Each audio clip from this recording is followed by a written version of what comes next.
Hello, and firstly, congratulations on passing your exam. You've taken the first step in obtaining your OCA endorsement. Next, you will be taken onto the scopes by one of our skilled instructors. But before we start, this short video will explain to you the uses and tools of the Oceanic Controller Pack, including the use of the Top Sky plugin.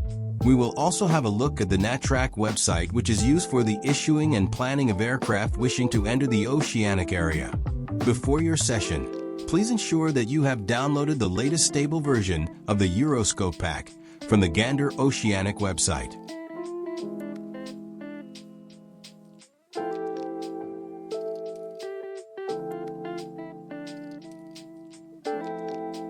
You will also need a Hoppies A Cars account, which you can obtain for free from the Hoppies A Cars website. Once you have both of these, you'll be ready to go. Next, we will have a look at the Euroscope pack. Okay, so you're ready to control the ocean. Let's have a quick look at the login screen. Firstly, call sign. By default, there are 3 call signs available to you: Gander Radio, Shanwick Radio, and Nat_FSS, which acts as both Gander and Shanwick radios. For the purposes of training and as a requirement for your OCA endorsement, you will be controlling as Nat and therefore controlling both Gander and Shanwick radios. The other call signs in this list are only available for use during events. Let's take a look at the control area. The oceanic area which you will be controlling is split into 2 halves. The split for this can be found at 30 West, with Gander being the left of 30 West and Shanwick to the right of 30 West.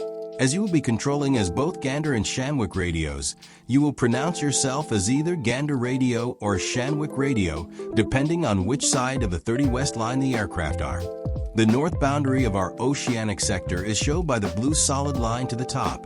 To the north of this is the Reykjavik Oceanic area, controlled by Icelandic controllers. To the south are 2 other oceanic controller areas: Santa Maria to the southeast and New York to the southwest.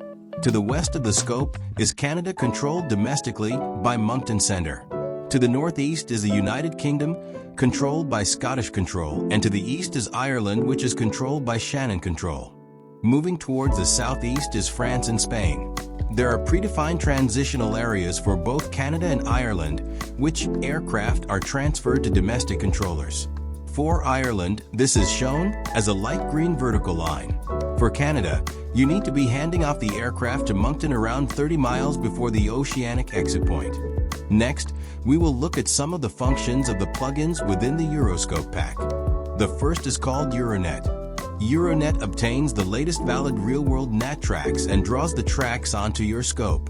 The most current NatTracks will be shown as dashed lines and will change position depending on the validity of the current NatTrack.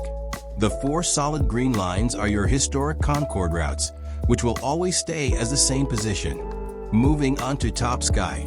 If you have never heard or used Top Sky within your home area of control, it is basically a powerful tool which allows additional functionality of the Euroscope program. We use Top Sky not only for the use of CPDLC, but also for the management of our flight tags. Things may look a bit different to what you are used to. However, it is a very easy tool to use and required to ensure the correct functionality of our sector pack. There are 4 main colors that we use to determine the status of aircraft. Yellow are aircraft within your control area that no controller has actively assumed the tag for that aircraft. A solid green are aircraft assumed by you and tracked by you. A faded green, found outside of the oceanic area, are aircraft which will enter your area shortly. And gray, which are aircraft which will not be entering your area. The default information of an aircraft's tag will show the call sign, flight level, type of aircraft, and destination. Hovering your mouse cursor over this tag will allow you to change and amend the flight level and Mach number of the aircraft flying. This information will then show on the aircraft list on the left-hand side. The aircraft list also contains a scratch pad where you can input text information into, for example, a SELCO code or the time you requested an aircraft to file an OCA or contact me request. On this list, you should see some aircraft have a pink OCA next to their call sign. These are aircraft that have already filed an oceanic clearance via the NatTrack website, and the pink colors indicates to you that it requires a review and/or action. Head on your web browser to nattrack.vatsim.net and log in with your normal VATSIM username and password. Once you are logged in, head to the Pending Messages screen where you will see a list of call signs. You will need to work through the call signs in time order. By clicking on View of the aircraft concerned, you will see some information towards the bottom right that will either show a message stating no active conflicts detected within 10 minutes or conflict detected. This is a tool within NatTrack that will automatically determine if there will be loss of separation based on other aircraft entering or flying the same NatTrack route based on flight level or speed. If you see no active conflicts detected within 10 minutes, you can click on Move to Process List and then start to review the next OCA. If you have a message stating that a conflict is detected, then you need to further review and take some action. The easiest way to separate traffic within the oceanic airspace is by flight level. Remember that we only require a 1,000 feet of separation for aircraft within the OCA traveling in the same direction. Having a review of this flight plan, we can see on this flight plan that the pilot has stated that they have planned to enter at flight level 360 but can climb up to a flight level of 380, therefore meaning, depending on the restrictions of flight levels available on the request NatTrack, that there are levels above and below available to be used and therefore ensuring separation. Based on other traffic, you would assess and take action on another flight level to use and once selected send the pilot a reclearance. You do this selecting the new flight level in the ATC clearance box. Choose the same NatTrack as previously and add within the free text the reasoning for the change before clicking the Transmit Reclearance button. This information will also update automatically within your flight lists on Euroscope. There is a great importance in obtaining oceanic clearance information from pilots in good time. Pilots are supposed to file this information 20 minutes before entering, but some don't. You will need to monitor your inbound aircraft list by shown time predicted to enter the oceanic control area and if they have the OCA marker shown or not. If aircraft do not have the OCA marker shown, you can prompt the pilot to make this request by using an alias command of full stop, CLR, and then spacebar. This will pre-fill the box with a short private message, which will send to the aircraft concerned that they're required to submit an oceanic clearance. When you see the pre-filled message in the box, select the aircraft you want to send the message to by either selecting them from your list or click the flight tag of the aircraft. This will send the message. It is also good practice to make a note of when you sent this request by placing a time within the scratch pad.